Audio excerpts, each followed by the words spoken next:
Sempre à esquerda, André Takahashi, TV Drone. Aqui temos a Patrícia Iglesias, da revista Vai da Pé. E à nossa direita, temos aqui a Alicia Blanco, que é editora da Presença na Argentina. Tá?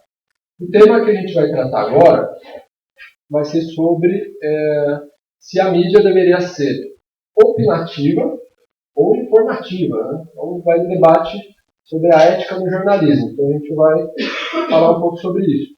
Mas antes de entrar na pauta em si, a gente também quer só repassar um pouco a programação. Né?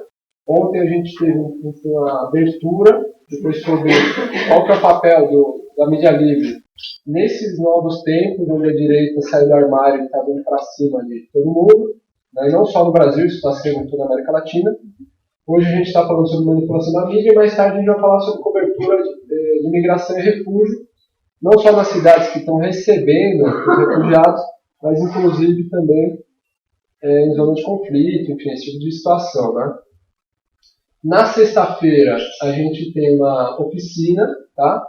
Sobre produção de conteúdo para a mídia livre, desde uma ótica humanista. Então estão todos convidados. Essa oficina a gente está organizando van e ônibus que estão saindo do metrô Butantã, que ela não vai ser aqui na faculdade, vai ser no Parque de Estudo e Reflexão Calcaia, fica em Cotia, tá? A gente vai passar lá a tarde toda fazendo uma oficina. Quem vai ministrar vai ser o Paulo, que vai ser Paulo no meio, junto com a Fia Figueroa, que é editora da Presença no Chile. Tá? E se der tempo de quebra lá, a gente também vai fazer uma oficina rápida de como fazer edição ao vivo, para poder fazer edição dos vídeos ao vivo de uma forma mais econômica para quem é voluntário, para quem é ativista. Tá? Isso na sexta-feira. Então temos essas atividades. Bom, entrando na pauta, vou fazer uma apresentação rápida do tema, depois a gente volta. Tá? O Código de Ética do Jornalismo fala em alguns pontos. O Código de Ética dos jornalistas fala em objetividade, imparcialidade, verdade, precisão e confidencialidade. Não sei se é para chorar ou se é para rir, né? Segundo os últimos acontecimentos. Mas atualmente o jornalismo oscila entre o porta-voz da opinião pública e o porta-voz da empresa internacional. Aquele sem escrúpulos que recorre a qualquer meio para chamar atenção e multiplicar seus anunciantes. É difícil também diferenciar textos jornalísticos objetivos daquele que é chamado de jornalismo opinativo. E se multiplicam as campanhas de ódio, o sensacionalismo, a difamação e a manipulação. Além disso, existem as famosas práticas do jabá, de matérias encomendadas por grandes empresas, e uma formação político-mediática que muitos conhecem como o quarto poder. Se agregarmos o Sérgio Moro mais petroleiros norte-americanos, já poderíamos até falar de um quinto poder, né? O negócio está indo além. Nas revistas semanais e nos jornais nacionais, fica cada vez mais evidente que os opinólogos dominam a cena, defendendo interesses obscuros, buscando criar inimigos públicos. Aqui no caso do Brasil é o PT, mas em outros países tem outros tipos de inimigos públicos que estão sendo criados, em outros grupos. E se criam esses inimigos para distrair o povo do que realmente ocorre atrás das câmeras. Hoje já existe a tentação da formação de um grande império mundial, através de acordos comerciais como o TPP, né, o Acordo Transpacífico dos Estados Unidos, que muitos conhecem como a Nova ALCA, e que utilizam a imprensa, o cinema e os meios de comunicação a seu favor para induzir e manipular as pessoas na direção desse projeto de dominação a nível planetário, criando discursos de sentido comum que escondem grandes mentiras. É a nova Pax Romana, pós-moderna, mas ainda com o mesmo desejo de dominação, só que agora com muita tecnologia e, curiosamente, né, podemos pensar que essa tecnologia estaria a serviço da comunicação entre as pessoas, mas parece que está mais bem a serviço de facilitar a conexão entre a solidão de indivíduos isolados, cada dia mais alterados psiquicamente. Bom, uma pequena análise que a gente faz do quadro.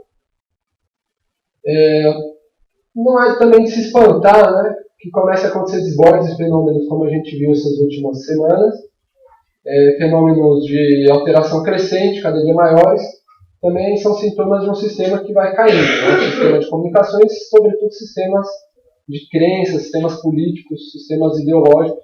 No meio disso tudo, volta a pergunta, né, qual a influência que poucas pessoas podem ter em grandes conjuntos humanos através dos meios de comunicação massiva? Os espaços de mídia não deveriam ser considerados também espaços de militância e de ativismo, assim como o bairro, a escola, a universidade, a fábrica, enfim, cada um, né, dependendo do seu local de atuação? É possível realmente um jornalismo objetivo e imparcial? Então eu vou jogar a peteca primeiro para a Patrícia, que está aqui. É possível, Patrícia? O que você acha? A dinâmica está só apresentada no debate, vão ser respostas breves, de no máximo 1 minuto, e depois a gente vai abrir também para perguntas da plateia, tá? E, enfim, começa o debate. É possível um jornalismo objetivo e imparcial? O que vocês acham, não vai dar pé? Boa tarde para todo mundo. Assim, eu acho que um jornalismo imparcial, assim, com um certo purismo, ele não existe em nenhuma medida, né? O jornalismo, ele passa na sua própria essência, pela alguma forma manipulação de informação, não no sentido distorcido da palavra de você dar a entender o que você quer sobre um determinado fato, mas no sentido de que quando você pega e você faz uma entrevista, você edita ela, você já está de alguma forma manipulando a fala daquela pessoa. Mas o que eu acho que o compromisso que o jornalismo social deve ter e que ele não tem é que você seja o mais honesto possível com aquela situação que você está retratando, que você seja o máximo representativo dela, no sentido de buscar lados sobre a mesma história, e no sentido de não induzir o leitor ao que você pensa, mas sim que ele reflita sobre aquilo que você está retratando. E quando o jornalismo ele é opinativo e ele tem uma posição, porque ele também tem, porque jornalismo e política, eles não têm como se separar, eu acho que ele tem que se apresentar claramente como posição. Então, eu acho que você pode se posicionar como jornalista, mas você tem que deixar claro que aquilo é uma questão de posição e não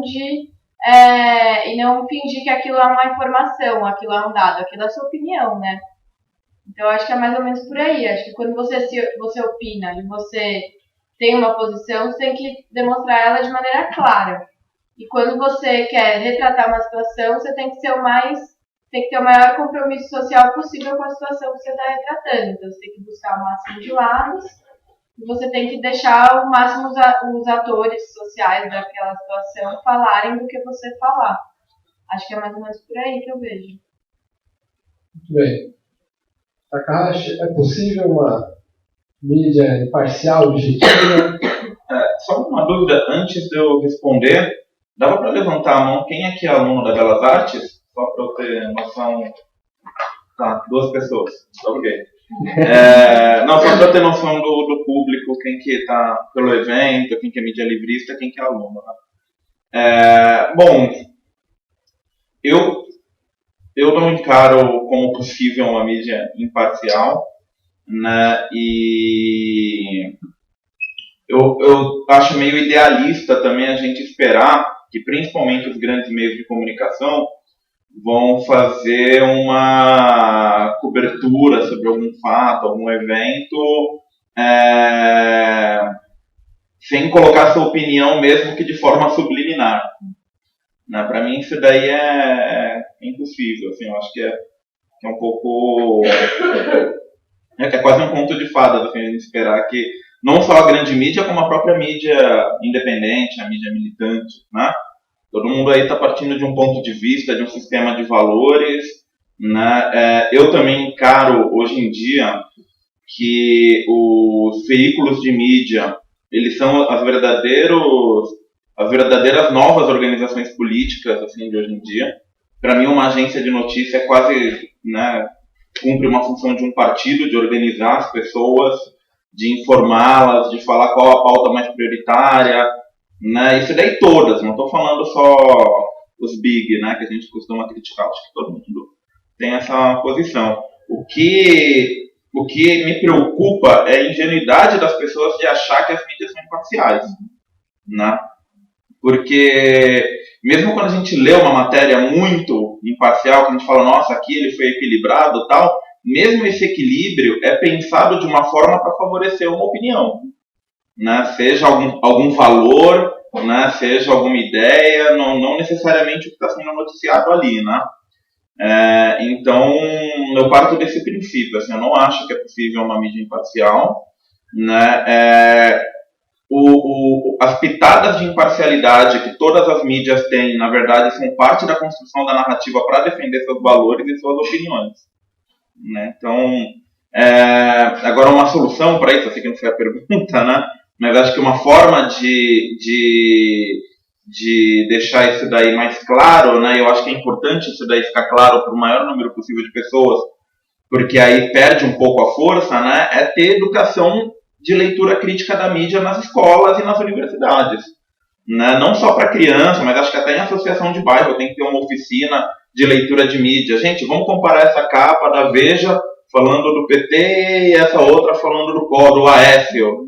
Vamos comparar essa propaganda aqui para mulheres e essa propaganda para meninos, né? Acho que a gente está precisando de atividades assim, vídeos explicativos, oficinas, formação de professores, né? Para disseminar uma leitura crítica da mídia. Porque enquanto ficar essa ilusão de que existe jornalismo imparcial, existe mídia imparcial, esse pessoal vai ter muito poder, né? E o poder, não só esse pessoal, a gente também vai ter muito poder com o nosso público, né?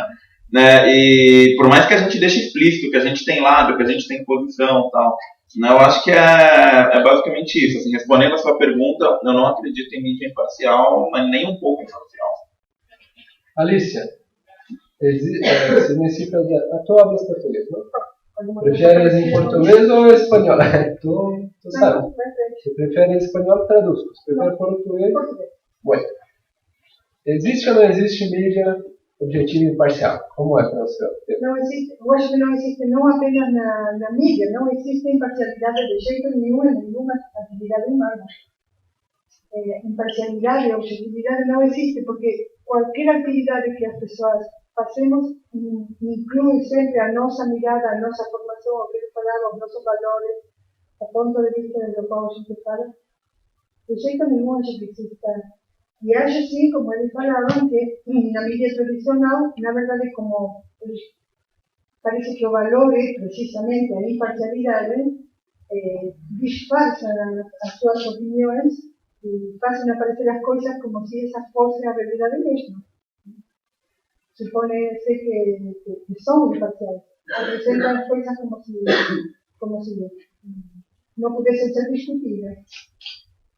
Mas, na verdade, acho que não existe nem imparcialidade e concordo com a Patrícia que é bom apresentar boa variedade de dados quando a gente faz alguma informação, mas também acho que é bom opinar.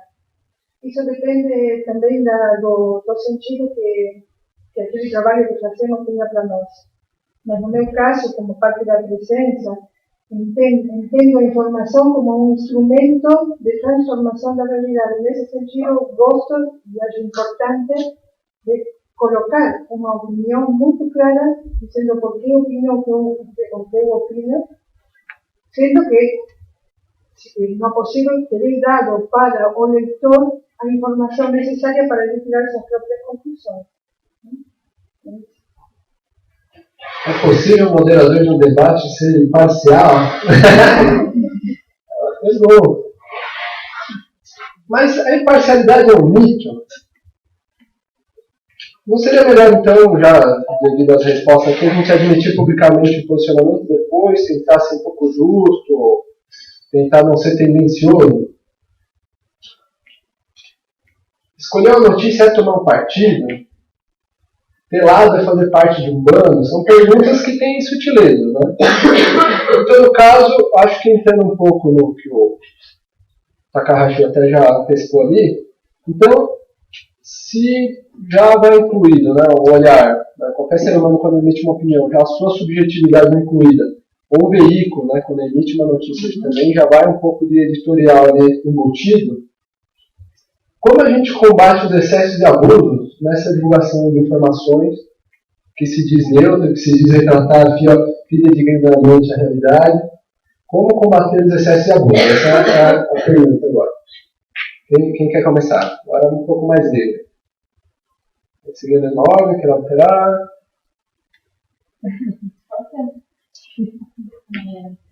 Combater.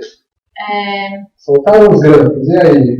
É certo, errado? Eu acho que assim, no Brasil ainda é uma realidade um pouco complicada a gente falar em democratização da mídia ou em diminuir os excessos e os abusos. E agora fica um momento que isso está claro, né, com as coisas como elas estão indo, mas é porque passa por uma estrutura antiga e arcaica também, num certo sentido, de que 70% dos meios de comunicação no país ainda são, os donos são as 5 grandes famílias dos 5 grandes grupos da comunicação aqui. Então, enquanto você tem esse grande excesso e abuso estrutural que está no início de tudo, é difícil você querer falar em democratizar para em melhorar esse tipo de informação, porque na sua essência ela já é um monopólio, né? Ela já é um discurso hegemônico e ela já é muito antidemocrática. Então já começa aí o primeiro excesso, né? Então eu acho que, por outro lado, você tem mídia independente, mídia ativista crescendo, especialmente nos últimos anos, assim, são iniciativas que surgem praticamente a todo momento, estão surgindo novas. Como que a OIDAP faz, por exemplo, para combater quando ela acha que tem uma desinformação? Assim, a gente não busca muito o embate direto, assim, por exemplo, vimos um abuso no jornal, vamos destrinchar sobre isso. Não, eu acho que assim, a própria existência em si é o combate, né? Então a ideia de você criar um veículo independente que vai veicular informações culturais sobre as periferias, informações políticas sobre as periferias é o combate, né? Buscar mostrar aquilo que não está no holofote, aquilo que nunca é noticiado. Então é o combate diário nesse sentido, de você todo dia estar produzindo uma mídia, um conteúdo contra-hegemônico, né? Então, nesse sentido, acho que é mais ou menos por aí a luta. E não tanto de criticar diretamente, fazer uma matéria, sei lá, sobre a matéria absurda que o Jornal Nacional fez ontem, sabe? Acho que é mais ou menos por aí. O que foi? O mundo estava doido aí.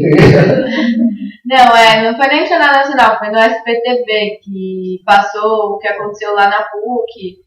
Enfim, a matéria dizia que a PN jogou bomba nos alunos, na faculdade, nos que estavam protestando contra o golpe. E aí o SPTV faz uma matéria dizendo que os alunos a favor do governo, primeiro que não era a favor do governo, era contra o golpe, é uma diferença, que os alunos a favor do governo que começaram a bater nos outros manifestantes, nos pró-impeachment. E não foi isso que aconteceu, né? Porque eu tava lá, quem tava lá, enfim, viu? Mas deve ser uma matéria totalmente tendenciosa e que enfim, distorce completamente o que aconteceu. Aí eu acho que a questão não é você ir lá e falar essa matéria tá errada, mas é você fazer uma outra que busque um outro olhar, né, daquilo que aconteceu. Acho que é mais ou menos esse o combate que eu vejo. Quem mais? Quem dá mais? Não é? Como combater? Alissa, Caixa. Eu acho que ele falou uma coisa interessante a respeito dessa proposta educativa, não? Que não é para ser hoje, mas é interessante que ele falou. Hoje não falou isso. Ok? Hoje eu acho que é um pouco isso. Também.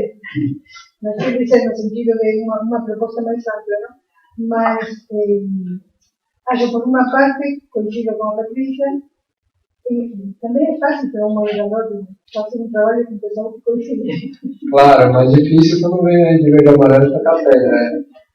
Não, mas quer dizer, acho importante também não fazer uma resposta reativa, uma resposta para aquilo que aconteceu, para o que colocou o outro, mas sim apresentar dados certos.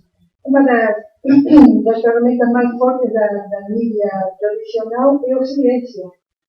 Eu acho que o pior que pode acontecer com alguma coisa é silenciarla. Isso não existe.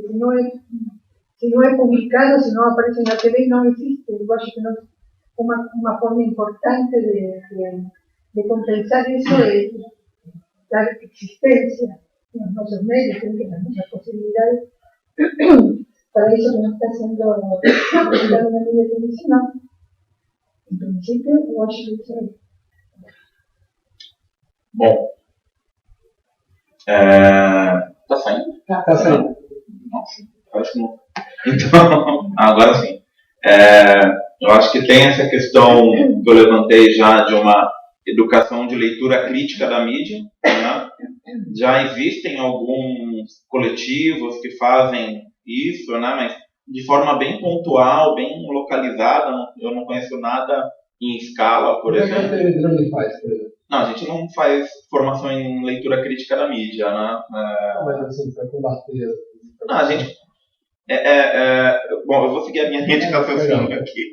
Então, tem essa questão de uma formação de leitura crítica da mídia que eu acho fundamental, ter um projeto sério, amplo e massivo, né, que por diversos meios, formação de professores, distribuição de material para esses professores aplicarem em sala de aula, vídeos explicativos, palestras, né, quando rolar alguma coisa bombástica na mídia, uma manipulação muito visível, os coletivos de mídia livre e pessoas que pesquisam a área imediatamente já pautarem essa manipulação, né? Acho que são essas formas assim que dá para a gente fazer desde abaixo, né?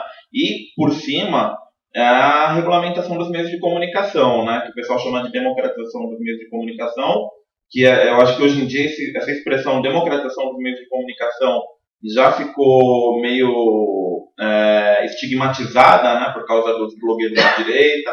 Reinaldo Azevedo, Olavo de Carvalho, eles já falam que isso daí é um plano bolivariano, etc, né? Então, de blogs sujos, né? Blogs sujos, né? A Marina Silva também fala o mensalete, né? Ela chama de mensalete e tal, que é o mensalão da internet.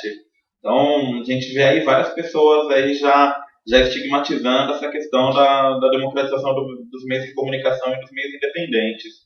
Então, eu penso que a regulamentação é um caminho, uma campanha forte pela regulamentação, e que é um desafio muito grande, né? Porque as retransmissoras, principalmente no caso de TV e rádio, as retransmissoras elas estão na mão de políticos, né? Não necessariamente a Globo está na mão de um político, mas a retransmissora dela na Bahia, nos estados do Nordeste e tal, estão na mão de políticos.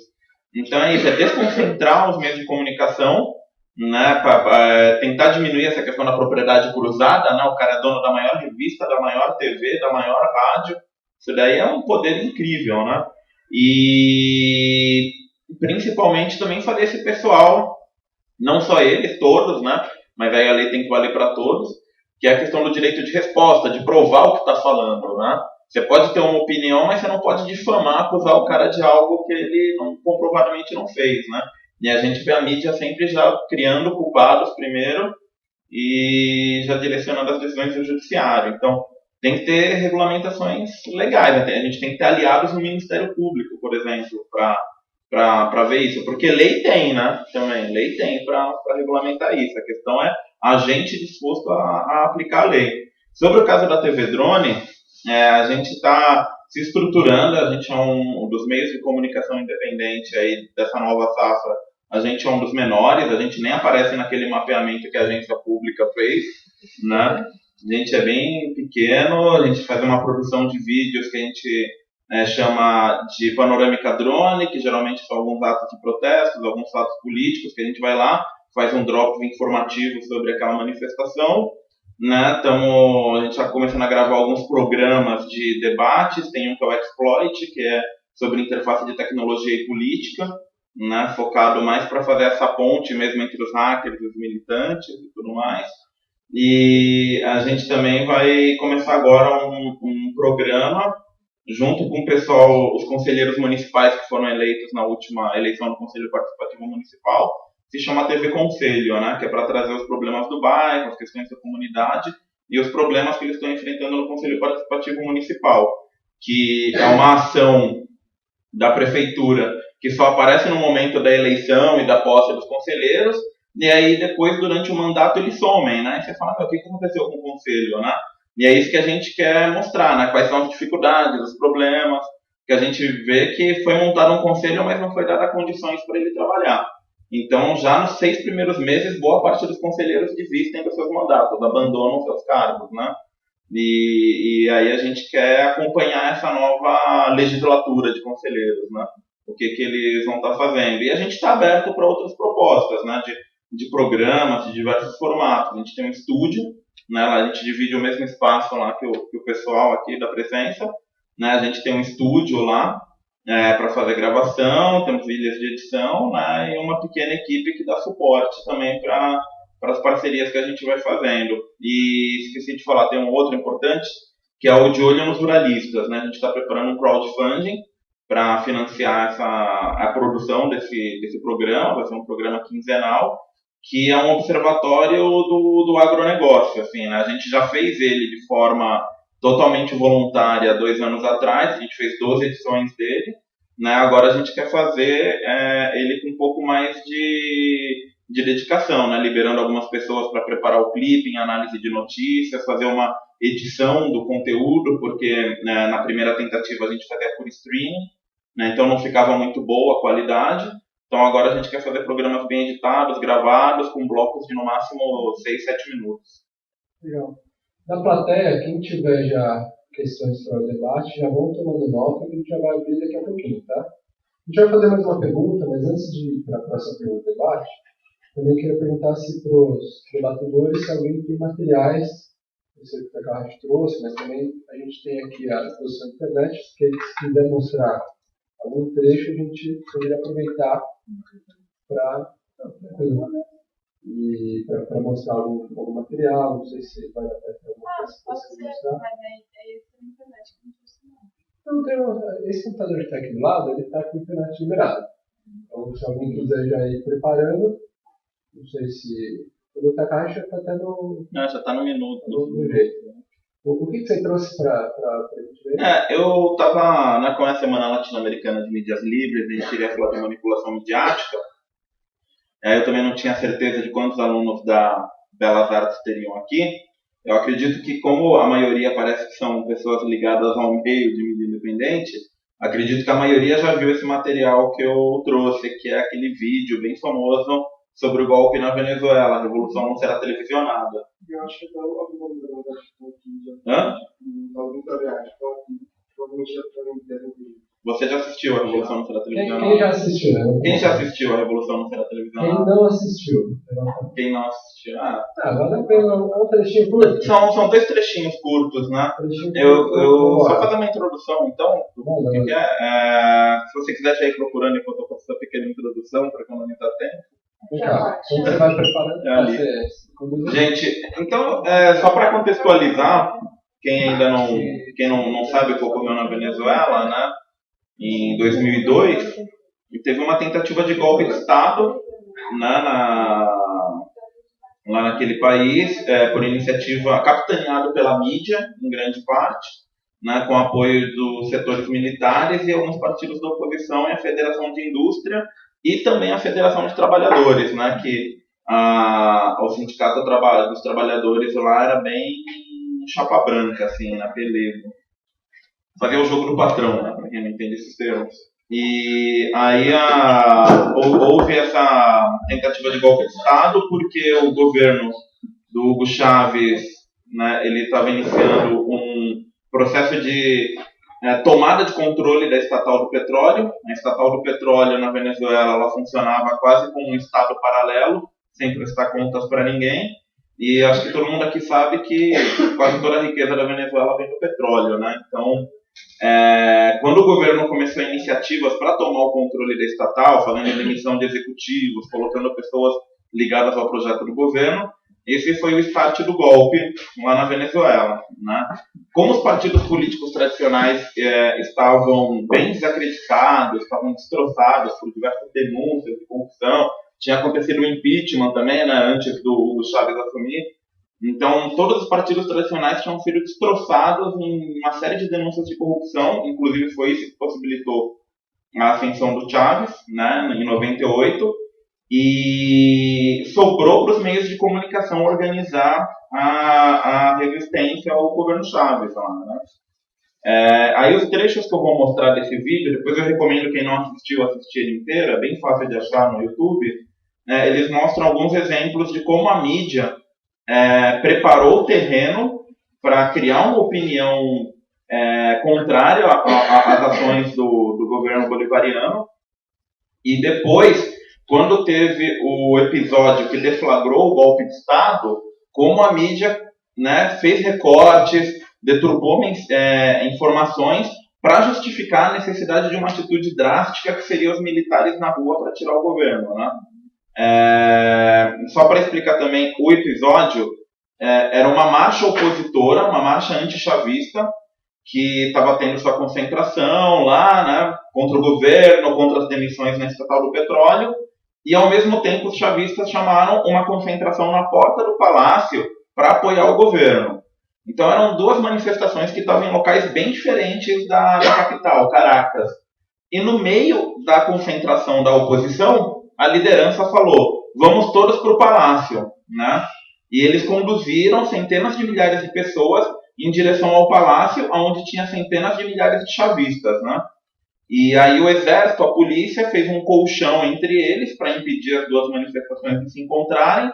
E quando estava rolando aqueles xingamentos, aquele diz que não... Sabe aquela rasgação de seda, né? Ficar um xingando o outro e não acontece nada. Quando estava acontecendo isso, começou a surgir tiros de franco-atiradores. Né? Começaram a atirar e mataram algumas pessoas, né? Principalmente da manifestação opositora, com tiros na cabeça. Né? Até hoje não identificaram quem eram esses franco-atiradores, onde eles estavam, nem nada. Só que aí foi o quê? Foi o fato político necessário para a mídia construir toda uma narrativa de que os chavistas violentos atiraram na população e tudo mais, tudo mais.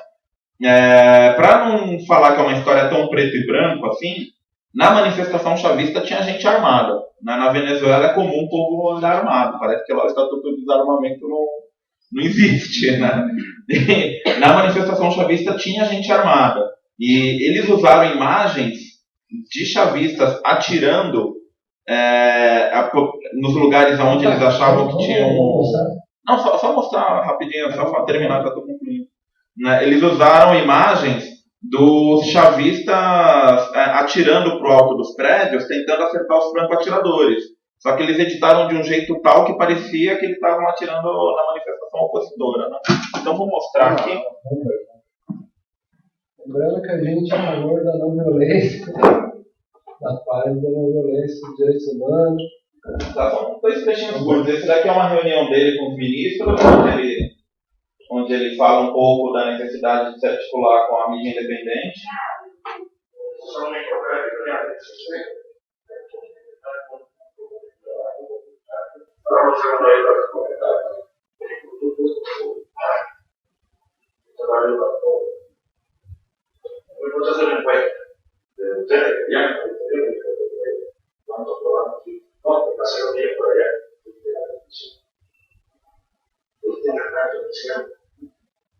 Convocar uma bonita prensa, com 4 milhões de já, gente qualificada, para material, para direito. Um problema gravíssimo. Não convocar, não saber por sim, los planes que están en marcha, se motivar a la comunidad, llamarlos a cooperar, demostrar resultados tangibles. Como te parece con la prensa de países también, porque la Unión Europea estoy llegando a todo el y llegó el gobierno revolucionario, la revolución mundial, y en la mañana se va a ver televisión local. Eso neutraliza la campaña de paz. Nuestro presidente está interesado de una forma sexual tipo freudiana, como el señor Fidel Castro, si no hay un derecho. Dirigentes de Acción Democrática y gobierno hasta el lugar supremo de justicia, una vez la apoya que ingería mensaje del presidente de la República en Colombia como Palestina.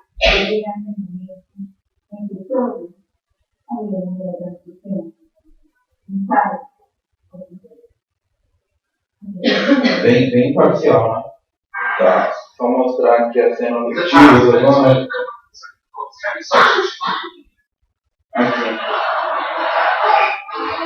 Aqui é a marcha da concentração chavista. Stay on competitive forces, the leaders of the opposition faction decided, in violation of the law, to change the route. The plan was then to get the carrier to march on the president's pass.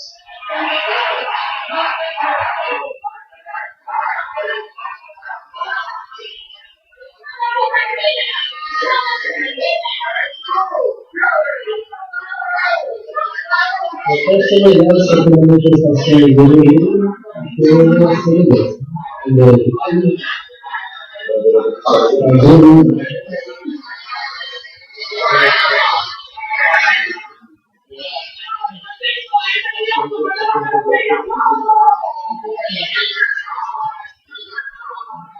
Señor, usted. Una irresponsabilidad que usted... Esse é o canal estatal. Cuando usted sabe que hay miles de personas concentradas en el pueblo, no busque una confrontación. Nosotros no vamos a ver provocaciones, pero usted está provocando. We were outside the palace of the Chinese supporters when we reached the bed. The opposition rises on its way. We were in turn. Aquí tenemos una conspiración en el periodismo norteamericano. Hay todo un programa de la vida. Lo peor de todo es que todo medio de comunicación que se ha prestado a toda esta campaña de la guerra que están haciendo. The opposition line is fast approaching. Some of the vanguard seem ready for a fight. Milícia do lado, ajudando.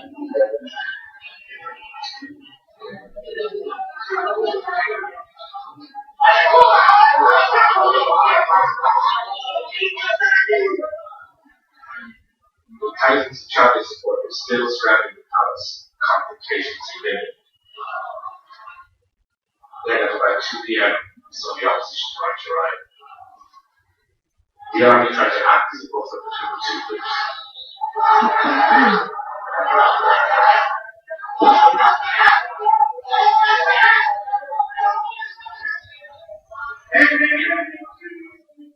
We moved back into the heart of the Chinese Square, and all of a sudden, firing started.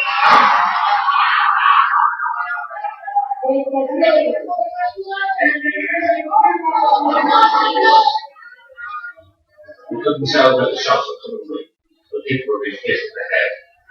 Então, é suficiente. Soon it became clear that we were being shot by snipers.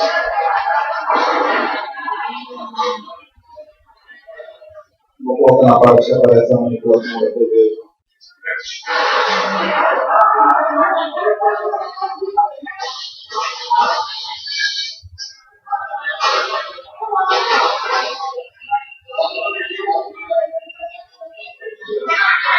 Interessante que aparece o editor do canal de TV, ele relatando como os chefes dele falavam como ele tinha que editar a matéria.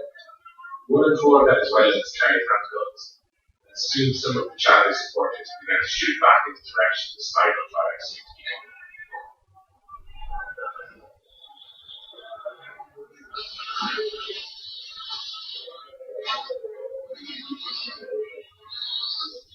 La cama estaba en este edificio perpendicular y aquí esa es una cámara de televisión y ellos capturan las imágenes cuando desde el puente disparan. No sabemos realmente, presumimos que disparan contra la manifestación, pero no vemos. Ahora sí se ve que esa gente que está en el puente se está agachando, que está cubriendo presumiblemente de disparos que le están llegando.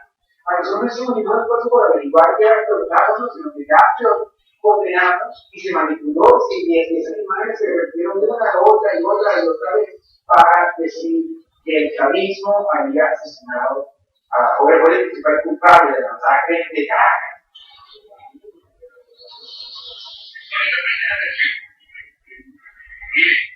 La manera de ver el señor del chaleco negro, cómo dispara, cómo vacía la pistola. La manera de ver que este señor ha disparado contra los manifestantes que venían en forma pacífica, absolutamente desarmados. But the TV stations didn't broadcast this camera angle. Acho que Dá para eles na rua vazia. The opposition march had never taken that. With this manipulation, deaths could now be named from Charlotte.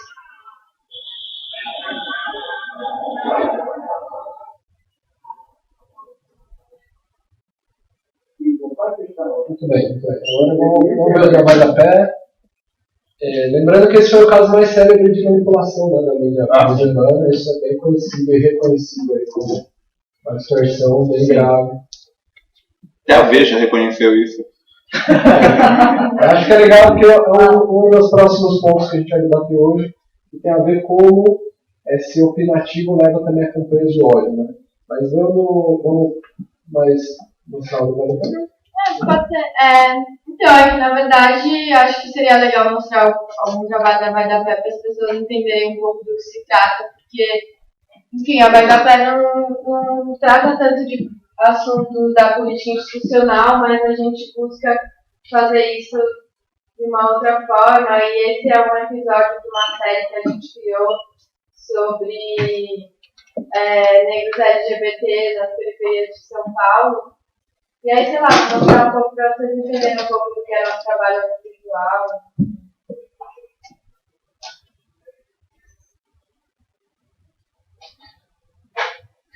Mas... O som, né? O áudio.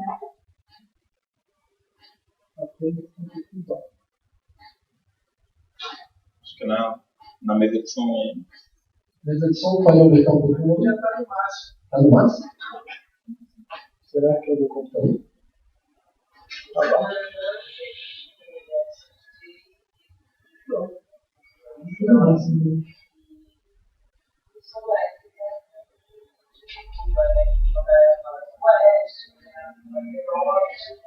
De verdade, eu acho que é no Oeste. É um outro lugar muito lá, lá de cá é onde que eu vivia, né? E a diferença é muito importante, eu acho que em vários sentidos. Tem uma forma de ter o trabalho. A situação de você é um pouco invisibilizada, esse tipo de coisa.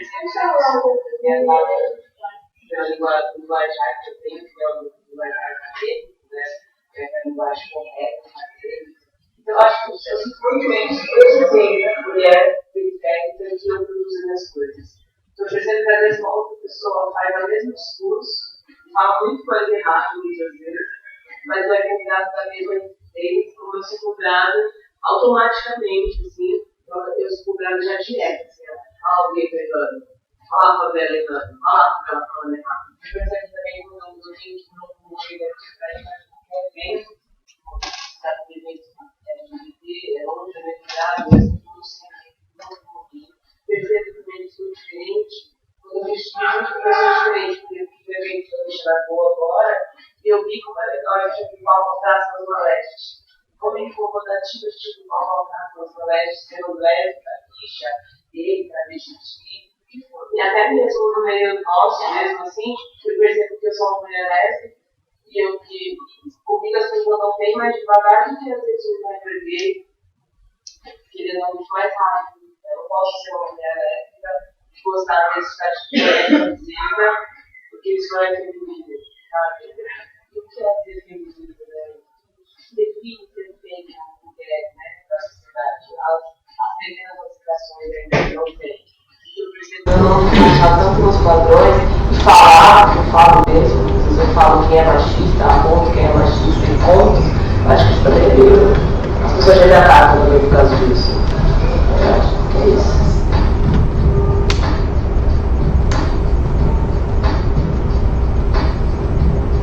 O que eu percebo, eu não sei, é que não sempre tem muita gente. Acho que todo mundo acha que a gente vai. É, a pessoa dá assim.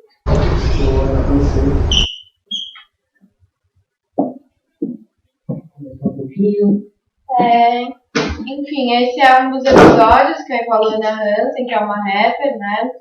Ela mora na Zona Leste. E são 4 episódios que a gente fez. E é um pouco do trabalho da Vai da Pé. O trabalho da Vai da Pé, ele é esse. Ele é um pouco trazer a história das pessoas, trazer questões. E trazer dessa forma, né? Do olhar da própria pessoa e enfim, é mais ou menos, é basicamente esse o nosso trabalho, né?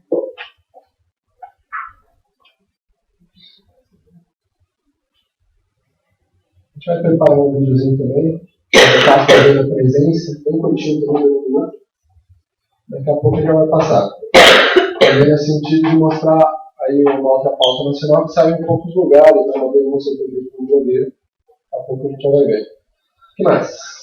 Alicia quer comentar mais alguma coisa do trabalho da presença antes de voltar para o debate?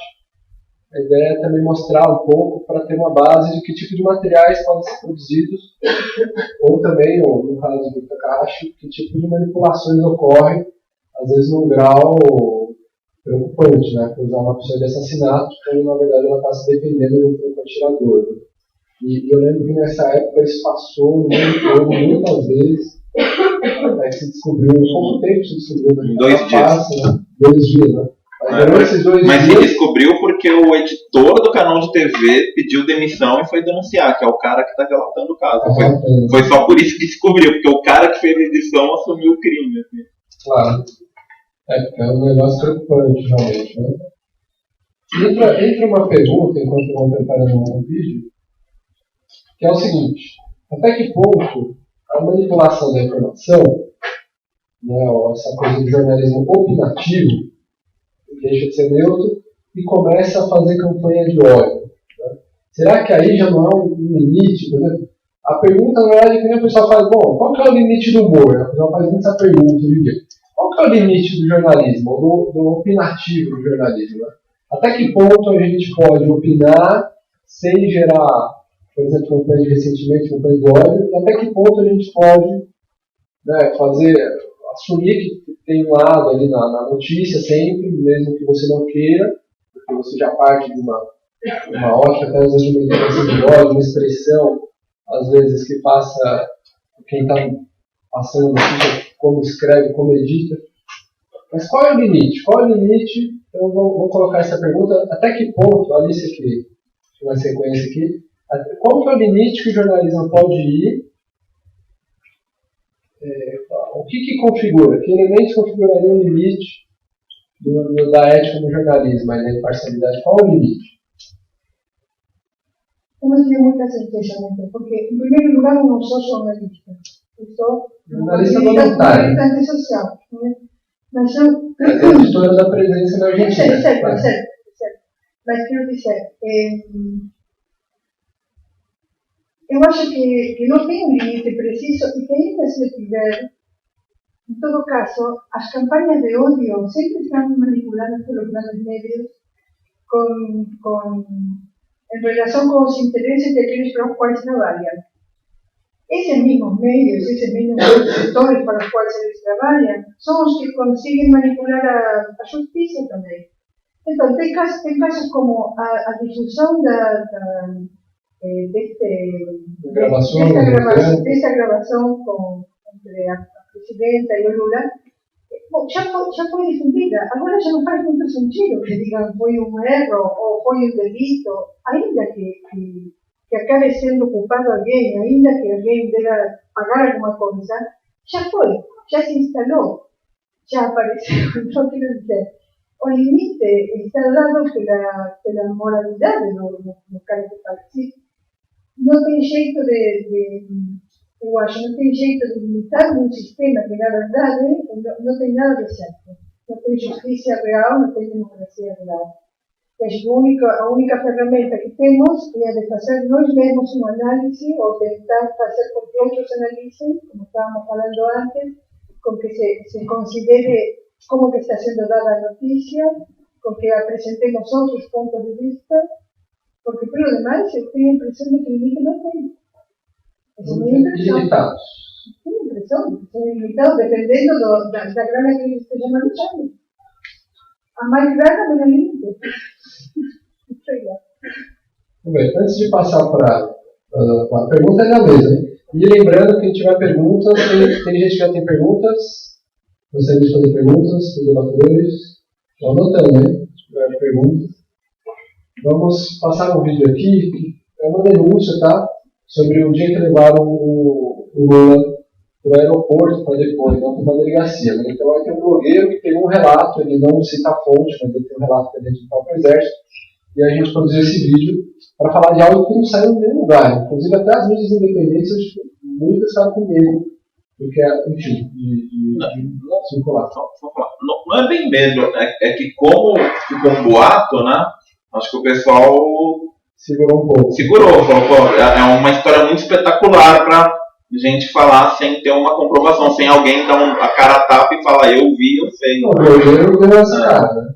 Eu tenho a fonte, eu não vou entregar, porque entra o tema de confidencialidade da fonte. Também tem. Inclusive, ele foi um dos que mais circulou esse dia. Bom, vamos ver. Em todo caso, é bem polêmico.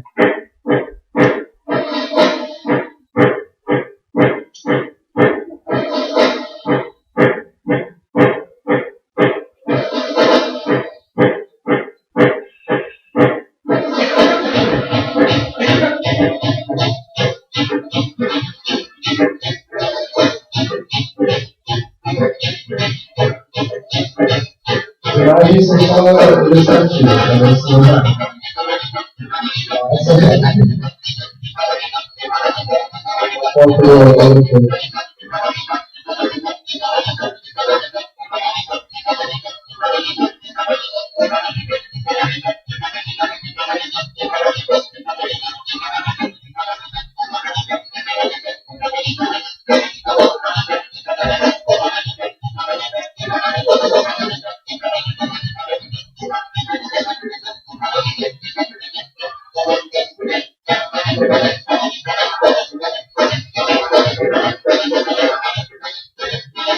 Curioso e descontinuado.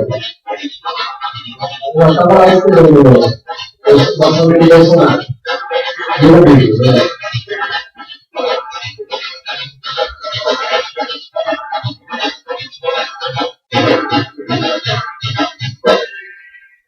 Esse aí é o canal.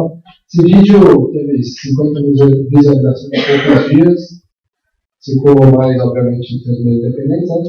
E aí a gente não inventou nada, a gente pegou um relato do blog, que pegou um relato com uma fonte que tem dentro da aeronáutica, que fez esse relato aí, que parece que a polícia da aeronáutica teve um pedido de levar o Lula, por isso que o Lula não foi para Curitiba, naquela sexta-feira já conhecida por todos. Né?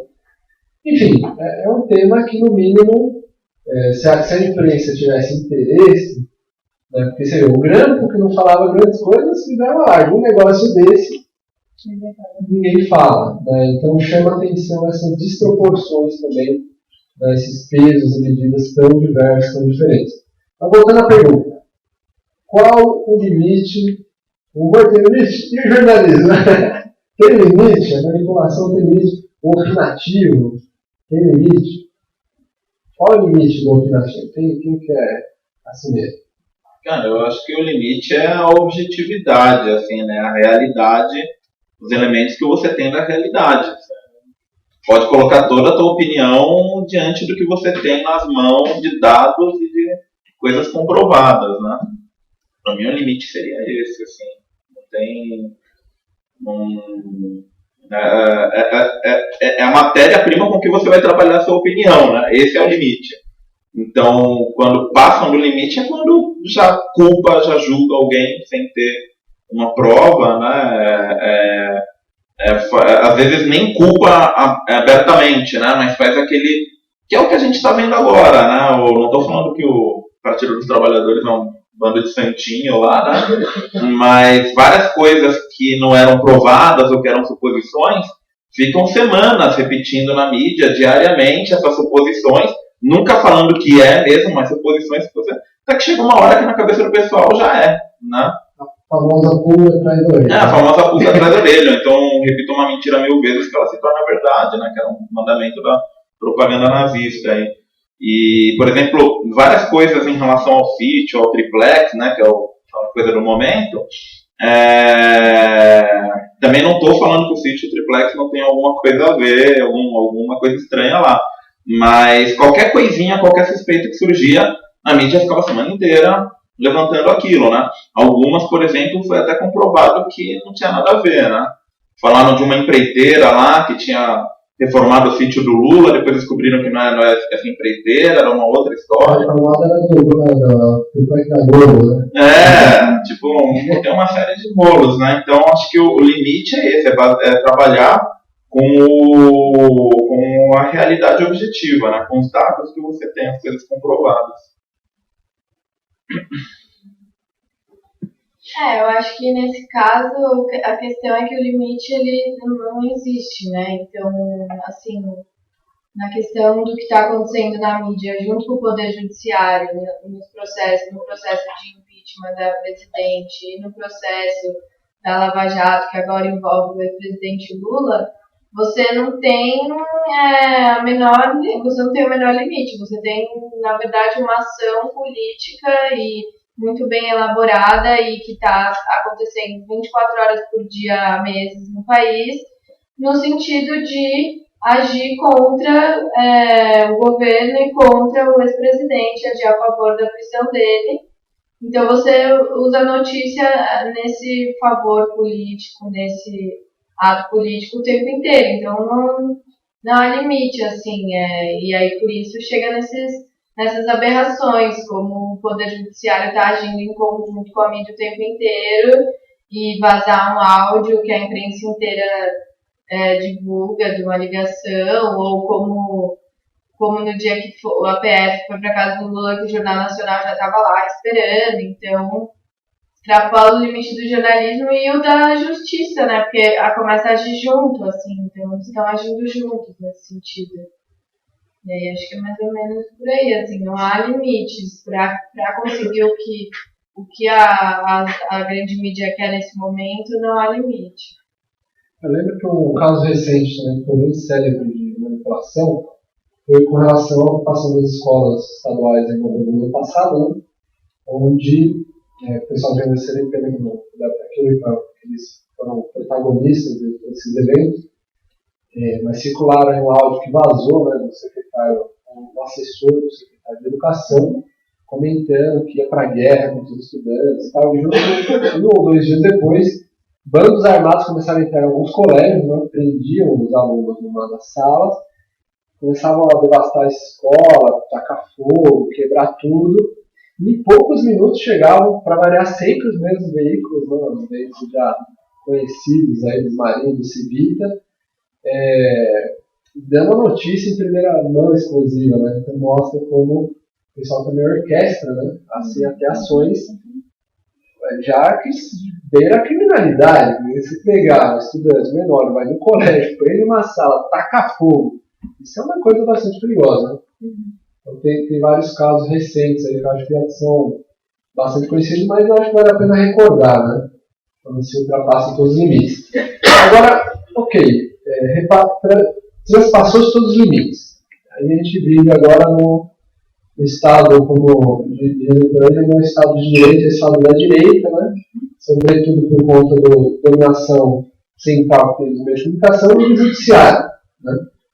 Isso parece que eles conseguiram atacar esses dois campos aí muito bem, né? Então, estão mandando bala nesses 2 campos. Como organizar então uma resistência, já pensando não só a nível individual, que é uma coisa óbvia, né? Uma iniciativa individual, da escala coletiva, mas agora desde uma ótica um pouco maior, né? Como organizar então, né, redes de mídias livres, ou como cada um aqui, como cada veículo, legal falar enquanto pessoa, mas também enquanto veículo, ver essa questão de formação de redes, como é isso, né? Aumentar a pluralidade, ao mesmo tempo brigar na justiça, conseguir sair da contra-informação para ir para a centralidade da informação, como cada um enxerga, como poderia ser. Né? E lembrando, antes de responder a pergunta, alguém tem perguntas? Tem uma ali, 2, 3. Então vai ser essa rodada e já vamos passar para essas 3, 4, melhorando, 5, vamos lá. Aí vamos se preparando, a gente já vai deixar o microfone apostos para responder as perguntas, tá? Então fique à vontade, o microfone está aberto. Eu acho que essa resistência que você faz excede ao mediativismo, não é? Porque nós podemos estar trabalhando como meios livres, tentando fazer a nossa colaboração neste processo geral, mas no sentido da resistência, da construção de uma outra possibilidade, acho que vai além do que nós estamos fazendo, né? No acompanhamento dos movimentos sociais, na militância que cada um de nós pode estar fazendo numa área específica, mas no que diz respeito especificamente ao nosso trabalho, creio que é importante o fortalecimento mútuo entre a mídia livre. Eu acho que apesar de não ser bons parceiros, no geral, ainda às vezes somos um pouco celosos daquilo que Veloz produzimos. não é ciumento. Né? Sí, como cuidadosos da autoria do que produzimos, de que isso foi eu que fiz. Eu acho que será bom trabalhar em generosidade entre nós, na falta de estar criados os conteúdos, sempre dando para cada a parte que corresponde, quer dizer, não pretendo que ninguém, pelo menos na presença, reproduzimos materiais de muitos parceiros que fazem coisas muito interessantes, coisas que nós não poderíamos fazer, e sempre deixamos claro quem faz. Eu acho que assim deveria ser, mas acredito que a nossa força pode estar precisamente no fato de compartilhar a informação e de dar espaço, porque nenhum de nós consegue chegar para tudo aquilo que está acontecendo em toda parte. Muito menos em outros países, em outras línguas, em outras culturas. Tem muita coisa acontecendo no mundo todo que é muito parecida com o que acontece aqui. Tem a questão das grandes empresas extrativas fazendo loucuras como o que aconteceram aqui, dando lugar a tragédias como o que aconteceu aqui em Mariana, não muito distinto do que está acontecendo em Cháchara, em San Juan, em Argentina, não muito diferente do que acontece em alguns lugares da África. Acho que essa visão geral que a gente pode construir pode ser uma coisa importante de fazer. E acredito que nenhum de nós poderia fazê-lo sozinho. Eu acho que a única possibilidade é que a gente tenha força, ou pelo menos fortaleça o que nós já estamos fazendo. E nesse sentido, acho que as novas gerações são uma grande força de inspiração. Acho que a garotada está fazendo uma coisa muito interessante, que é começar a passar da coisa individual para aquela coisa aquilo que se construi como uma espécie, como um nós. Aquilo que se faz como construção coletiva. Eu acho que somos mais velhos que bastante que aprendemos. E acredito que na área da modernismo. Ainda mais, ainda menos.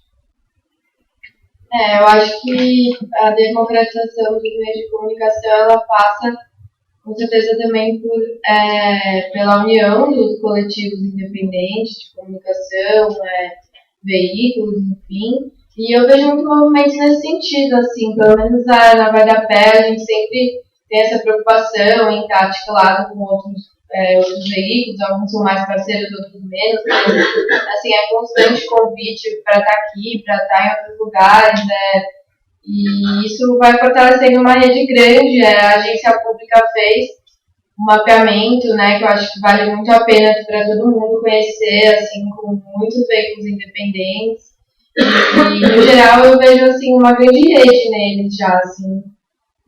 Todo mundo sabe mais ou menos quem é o trabalho de quem, existem muitos trabalhos em parceria, e acho que na verdade isso precisa se fortalecer ainda mais no contexto que está agora, né, que é lei antiterrorismo, não sei mais o que está por vir aí, que ninguém sabe, e pode ser muito perigoso para todos esses veículos, né. Então eu não vejo outra saída que não seja mesmo uma articulação cada vez maior. Acho que é mais ou menos por aí mesmo.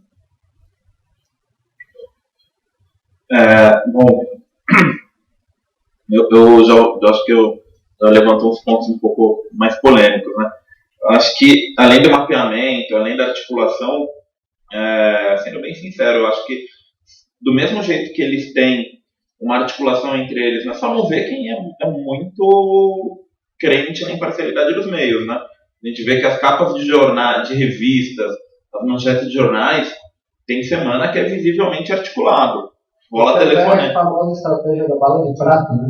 Antes das eleições. Tem, sabe, as mesmas capas, as mesmas, né, uma revista complementa o discurso da outra. Tem coisa aí que é telefonema rolando entre redações e jantarzinhos, almoços, reuniões privadas, né? Ou seja, a grande mídia, pelo menos uma parte dela, eles têm um estado maior deles que decide as ações, eles têm um comando deles, né? que não é nem um pouco transparente, nem um pouco democrático. E eu acho que o que falta para o lado das mídias independentes é a gente consolidar um estado maior das mídias independentes, um comando das mídias independentes, para a gente elaborar estratégias e otimizar recursos, né? Compartilhar recursos, compartilhar pautas, né? Às vezes eu sei de alguma coisa, eu não tenho como mandar alguém da drone, mas pode ir alguém da Vai da Pé, né? A gente tem que fazer uma articulação nossa assim, mais sólida, né? E quando eu digo mais sólida, é isso, a gente tirar um comando mesmo das mídias independentes. Pode pensar numa estrutura democrática, que seja alguma coisa rotativa, mandatos revogáveis e tal, mas a gente precisa de estrategistas, de pessoas pensando em estratégia, que tenham uma certa autonomia para tomar decisões e direcionar recursos aí, né? Porque o inimigo do lado de lá, os grandes oligopólios de comunicação, eles têm muito recurso, eles não se preocupam com discussões assembleárias, se o cara foi grosso ou não quando pediu tal coisa, entendeu? Porque nos meios independentes é isso. Você está com pressa, pede alguma coisa assim um pouco mais atravessada para alguém, já vem uma assembleia para discutir que você é uma pessoa grossa. Então, lá do outro lado não tem isso, do outro lado o cara manda e foi, né? E a gente está nessa disputa que eu acho muito, muito complicada, assim. Um comando, um estado maior da mídia independente, eu acho extremamente necessário, algo que vá além dos fóruns, além das formações, além dos diálogos, né? E também ter consciência que a gente não vai nunca conseguir criar uma estrutura de mídia como eles têm, né? Com retransmissoras, sinais de satélite, câmeras de 30 mil reais que transmite e tal, né? A gente vai ter que fazer isso de outra forma, né? No precariado, né? Como algumas pessoas falam, a gente tem que fazer no precário. Mas mesmo no precário vai precisar de recursos. Então também começar a pensar de forma menos poliana, menos puritana, como conseguir financiar a mídia independente, né? De uma forma independente, de preferência, né? Crowdfunding e tal, mas eu acho que os crowdfunding, os financiamentos coletivos têm limitações, né? Até por causa da cultura de doação do povo brasileiro aqui. Acho que a gente tem que pensar seriamente como que a gente financia a mídia independente, porque esses grupos, os oligopólios midiáticos que pautam o país, eles são ligados às grandes cadeias produtivas, né, de mineração, das grandes empresas, tal. Eles representam cadeias produtivas e grupos econômicos. A mídia independente representa que grupos econômicos minoritários, que cadeias produtivas? A economia solidária, o software livre, né? Não sei, a gente tem que mapear isso também, né, para além do crowdfunding, porque o crowdfunding virou meio que uma panaceia. Vamos fazer um crowdfunding que vai financiar a gente. Um crowdfunding em média, assim, a gente vai conseguir levantar 40 mil reais no máximo, né? Não vai ser com 40 mil reais que a gente vai fazer frente à Globo. Então, eu coloco esses pontos aqui para todo mundo refletir, né? A necessidade de um comando da mídia independente, né? Meios de financiamento e também formas distribuídas e descentralizadas de produção e circulação de mídia, porque muito dificilmente a gente vai conseguir ter a estrutura que os meios de comunicação têm. Você vê um canal de TV minoritário como a TVT, TV dos Trabalhadores, que é a TV da CUT. Quando eu chego lá na TVT, eu olho aquilo e falo, nossa, que estrutura, que super estúdio, que ilhas de edição. Mas perto de uma emissora de TV hegemônica das menores, tipo uma Gazeta, não é nada, né? Então a gente vai tentar investir, copiar um modelo desses ou a gente criar um modelo alternativo, né? Então são essas provocações que eu levanto.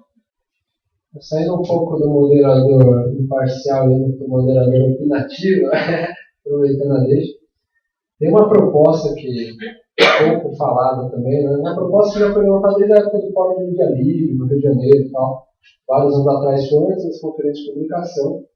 A proposta que ficou na sombra, né? Seria ter mais televisões públicas, como hoje a TV Brasil, mas ter um volume muito maior de TVs públicas, né? Onde as universidades, os coletivos, sejam estudantes, sejam populares, tivessem condições de produzir conteúdo, de circular conteúdo, para ter uma real diversidade retratada na televisão, né? É um coletivo feminista, é um coletivo negro, é um coletivo sem terra, é um coletivo... Não importa. Ter uma ferramenta à mão, né? Porque tudo bem, algumas pessoas podem argumentar, não, porque hoje alguns programas de internet passam a audiência dos programas de televisão. É verdade, isso às vezes acontece. Algumas vezes um ou outro veículo de mídia livre passa a audiência de certos canais de TV. É verdade. Mas ainda existe um estigma onde tudo isso que a gente faz com mídia librista é marginal, é periférico. Né? Na mente das pessoas, ainda o que ocupa o espaço central é a televisão. Né? Ou seja, na época da Reforma Protestante, iam lá, pregavam um papelzinho na frente da igreja e toda a comunidade ficava sabendo o que estava acontecendo ali. Né? A Bíblia nossa é essa aqui, vamos revolucionar tudo. Né? Isso foi migrando para outras formas. Hoje, o que está no centro não é a igreja com o papelzinho ali. Hoje o que está no centro não é o jornal de Gutenberg. Hoje o que está no centro não é a rádio. Hoje o que está no centro não é a internet. Hoje o que está no centro ainda é a televisão. Então a televisão ele dá aquele sentido comum ou o discurso que é o comum. Né? Então nesse sentido, seria importante ter realmente TVs públicas que abrissem real espaço, porque a gente não tem isso. Né? Inclusive os mídias livristas que têm condição de produzir isso, tem informação, rádio, televisão, tem informação. O nosso caso mesmo, tem vários, a gente conhece, não tem espaço. Inclusive, nesse sentido, a direita tem sido muito mais inteligente que a esquerda. A direita tem conseguido abrir espaço para os novos movimentos dentro da direita. Mas o de esquerda não, né? O de esquerda agora, o Salvador, é aquele cara com mais de 70 anos. É uma loucura, né? Então, eu acho que voltar um pouco isso, a gente hoje tem os canais de TV digital que triplicaram o número de canais. Hoje, você poderia ter 3 vezes o número de canais de TV aberta, mas foram entregues para quê? Para as mesmas 7 famílias, para as mesmas concessões, né? Então, muitos se espantam de certos fenômenos religiosos no Brasil, mas tem influência direta com o fato de eles fazerem o trabalho de televisão.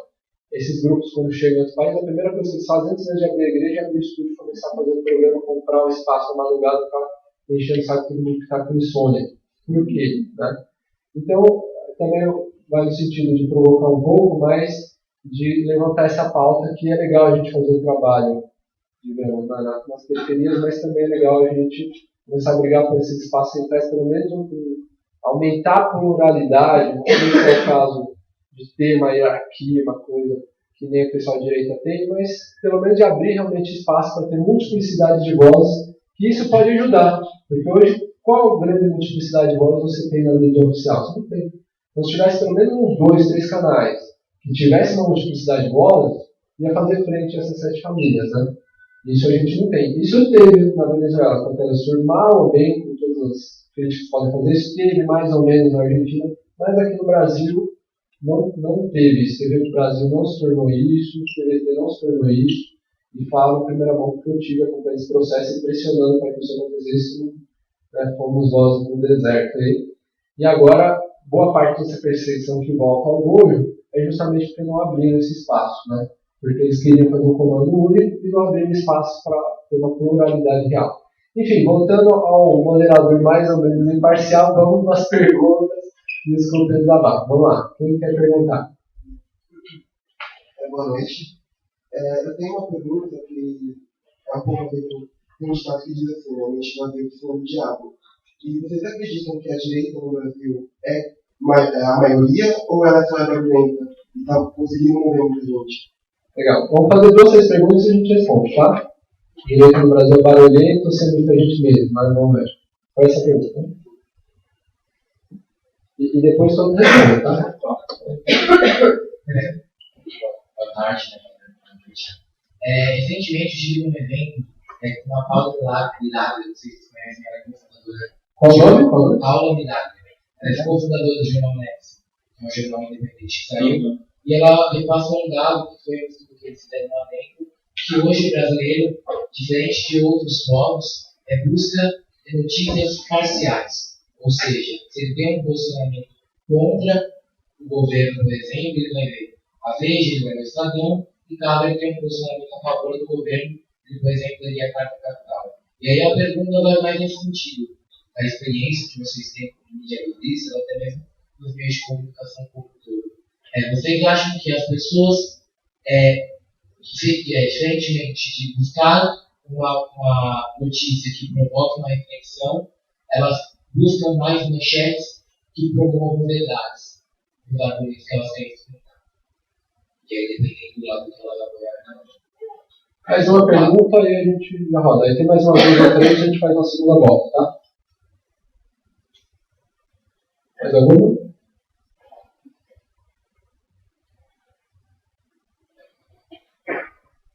Oi, boa tarde. Sou a Maria Eugênia, eu sou corresponsal representante espanhol. Eu gostaria de perguntar para a Alicia como que estão os meios alternativos em Argentina. Se você tem alguma noção de como eles estão combatendo essa direita em Argentina e como que está acontecendo, se você souber, o que está acontecendo com os medios públicos, né? E como que a imprensa argentina está tratando as informações do presidente, né, do Mauricio Macri. Como que está o contexto, se você puder explicar um pouquinho. Obrigada. Vamos lá. Quem sabe começar desse? Eu acho que eu posso tentar responder alguma coisa para a pergunta da Maria Eugênia, porque as perguntas do rapaz acho que são um pouco mais locais. Né? Tenho a impressão de que os medios livres na Argentina têm ainda uma impressão ainda um pouco menos de desenvolvimento do que aqui. Eu acho a impressão de que aqui tem um desenvolvimento maior. Mas tem muito pessoal, tanto fazendo medialismo, bastante, por tentar uma articulação cada vez um pouco maior, pelo menos nesse sentido, acho que vamos avançando, que é interessante. Os meios públicos, por enquanto, ainda estão sustentando algumas das coisas que estavam acontecendo antes. Um pouco assim. Com a troca de governo, não sei se vocês ficaram sabendo, muito pessoal foi demitido. Isso aconteceu com uma campanha de imprensa de clara manipulação, no sentido, lá se fala de ñoquis, não sei se vocês sabem, ñoqui como a pasta, não é? Como a massa. Fala-se de ñoqui para aquele que chega o dia 29 a cobrar a receber sem ter trabalhado. Já se costuma comer ñoquis os dias 29, então se fala que o 29 todo mundo vai receber sem ter trabalhado. Quando o governo de Macri assumiu, uma das primeiras coisas que fizeram foi esta de fazer grandes demissões, especialmente entre trabalhadores estatais, não apenas, mas muito trabalhador estatal, trabalhador de médios também, de médios públicos, de Radio Nacional, de outros médios ligados à questão pública, com o pretexto de que eram ñoquis, quer dizer, de que era pessoal que estava aí só para receber sem trabalhar, que tinham sido colocados por causas políticas pela gestão anterior. Muita gente tem feito muita campanha, eles, os mesmos trabalhadores e outros movimentos sociais, têm acompanhado a tentativa de defender-se, de deixar claro que eram trabalhadores perseguidos por causas ideológicas, em todo caso, mas isso, ainda que alguns voltaram a trabalhar, a maioria perdeu o emprego. Ainda assim, algumas vozes que estaban acompañando a gestión anterior, independientemente de que alguien concorde o no con ella, es decir, algunas voces permanecen, mas cada vez a más continúan siendo tiradas, continúan perdiendo o espacio que tenían para se expresar. Eso que está aconteciendo en termos gerais. Y Macri, sobre todo por da mão dos grandes médios, está sendo apresentado como uma grande possibilidade. Ele ganhou, agora ele é o grande salvador da Argentina. Uma situação bastante triste, porque eles estão fazendo coisas decididamente, tomando medidas decididamente impopulares. Mas com essa situação na que estamos por enquanto. Não sei se respondi ou não. O que mais? Boas perguntas. Se souberem alguma coisa da Argentina, quiserem tomar um debate, sempre pode confrontar um pouco. Bom, só falar um pouco da Argentina, tem um veículo de comunicação que eu achei bem interessante lá, que eu conheci recentemente, que se chama Barricada TV. né, canal de TV que funciona numa fábrica ocupada, e recentemente eles conseguiram a autorização para transmitir, né? Agora eles não estão mais transmitindo ilegalmente. O estúdio é dentro da fábrica? É dentro da fábrica, tá? Parece que alguns deles moram na fábrica também, né? A fábrica funciona. É um negócio meio louco, assim. Mas eu acho isso importante porque é a questão territorial, né? Eu queria levantar a questão na barricada da TV por causa disso, de controle territorial, controle de território, né? Não é só produção de discursos e tal. A barricada TV ela consegue se converter nisso também, né? Eu acho que essa questão de criar pequenos territórios de resistência, assim, junto com a construção da mídia alternativa é fundamental também para o contra-hegemônico um dia ser hegemônico, né? Eu trabalho nessa chave de conquista de hegemonia, que talvez seja um discurso até meio demodé entre os progressistas, gente de esquerda, tal, que tem uma outra, né, parece que o discurso da moda hoje em dia é mais uma coisa rede, rizomas e tal. Eu trabalho ainda com conquista de hegemonia, né? Eu acho mais interessante e efetivo. E a Barricada TV me parece um projeto bem interessante, então recomendo que todo mundo aí entre, procure no Google, veja a produção deles, é uma produção de qualidade, bem legal. Sobre a direita, você perguntou se a direita é a maioria, ou se ela é barulhenta demais, né? Eu acho que a gente tem que ver uma coisa, não confundir senso comum com direita. Né? O senso comum, ele não tem uma posição fixa, né? O senso comum, ele é atravessado por várias influências, por vários fatores, não necessariamente políticos, que fazem com que ele tenha posições, às vezes até meio esquizofrênicas, contraditórias, né? Então, eu não confundi, eu acho que tem que ter esse olhar. O que eu vejo muito é o quê? Pessoas do senso comum indo numa onda quase que histérica coletiva, né? Capitaneada pela grande mídia. E eu vejo boa parte desses atos da direita, eu vejo eles quase como flash mobs. Sabe flash mob, né? Que era marcar um evento, você nunca conheceu o cara, mas você vai lá no evento e faz tal coisa que estava combinado, né? Para mim esses atos são quase como flash mobs, porque...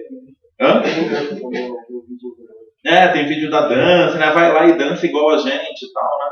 Então, por que eu falo isso? Porque, diferente dos atos pró-governo ou os atos anti-golpe, que é diferente, né? Ato anti-golpe e ato pró-governo, diferente desses dois atos, a direita não consegue organizar essa base que vai nos atos. Né? Eles vão lá, é um evento no final de semana, volta para casa, bate panela de vez em quando e posta palavrão no Facebook. E só. E dá uns cacete quem tá de roupa vermelha. Assim. Agora, do outro lado, do pessoal anti-golpe ou pró-governo, são movimentos que têm base, que têm, né, assembleias, é orgânico, né? Às vezes nem tanto, às vezes nem sabe tanto, mas assim, é orgânico. Né? São bases mobilizadas por organização popular. Não são base, assim, não é uma coisa, uma propaganda, eu vou lá e tal, né? É a organização deles que mobiliza essa galera, né? E pelo que eu vejo das pesquisas que saíram dos atos, não me parece também que é pelo menos quem se mobiliza na rua, não me parece que é muito mais amplo do que os eleitores do Aécio. Talvez da Marina, então, né? Junto. Mas não me parece que é muito mais amplo que isso, assim, o perfil socioeconômico, né, as posições que o pessoal tem lá. Então, eu acho que tem esse daí de fazer muito barulho porque a mídia amplifica o discurso deles, né? E aí, nessa que a mídia amplifica o discurso deles, mais gente do senso comum confusa vai lá e compra aquilo ali também, né? E é um discurso muito fácil, de fácil entendimento, contra a corrupção, o juiz Paladino lá de Curitiba, que está aí lutando contra tudo e todos, né? Inimigo único, quem tá é muito mais fácil você atacar o governo do que o governo se defender numa situação dessa, né? Até porque esse governo não vai conseguir se defender, né? Com tanto de atrocidade que eles fizeram aí em Belo Monte e tal, fica difícil uma defesa coerente. E sobre o que você estava falando do brasileiro procurar matérias com opinião, cara, eu acho que eu só queria levantar um outro ponto de reflexão, não tenho resposta, mas eu acho que isso daí é muito por causa das redes sociais, especialmente o Facebook, cara. A política no Brasil, que aqui no Brasil qualquer coisa de rede social o país inteiro entra, né? Tipo, o cara não tem geladeira em casa, mas ele compra um celular para ficar na praça Wi-Fi lá mexendo no Facebook, sei lá. E a realidade política está encapsulada no Facebook para boa parte da população que se interessa no tema. E o algoritmo do Facebook vai fechando você nas suas bolhas. A bolha de opiniões parecidas com a sua. Né? Para eu ver o que o pessoal pró-impeachment pensa, eu tenho que ir perfil por perfil dos meus amigos que são a favor disso, né, que fazem essas coisas, e aí ficar fuçando lá, porque não aparece na minha timeline, né? Então, eu acho que tem muito disso, assim, cara. Isso é uma suposição minha, né? Que tem muito impacto das redes sociais na discussão política do país, assim, né? Dificilmente sobe alguma coisa da Veja na minha timeline, só que eu vejo esses meus amigos postando direto coisa da Veja, né? E para eles também, o que eu posto não vai aparecer para eles. Só aparece as pessoas buscarem verdades e chefes que promovam sustentam verdades, porque os notícias que promovam a reflexão. O que você acha? Tá, isso daí eu acho que é uma. Ó, isso daqui é total psicologia de boteco que eu vou falar, mas me parece que é uma coisa, inicialmente, principalmente o senso comum, gente que não está acostumada com debate, gente que não está acostumada com espaços democráticos, né? Inicialmente o cara ele tem uma opinião, óbvio que a opinião dele é a certa, e ele vai procurar coisas para referendar a opinião. E aí o algoritmo das redes sociais é muito bom para isso, que ele só vai encontrar coisas parecidas com a opinião dele, né? Mas a impressão que eu tenho é essa. Como quebra isso? Eu não sei, cara. Talvez um caminho seja começar a discutir também essa política encapsulada no Facebook, né? Quais as redes sociais que a gente pode... Não é possível que não tenha redes sociais alternativas interessantes por aí, né? Só falta a gente divulgar, dar destaque a elas e dar principalmente utilidade a elas, né? Eu acho que é uma necessidade cada vez mais forte sair do Facebook, né? Ter outra rede para contrabalancear.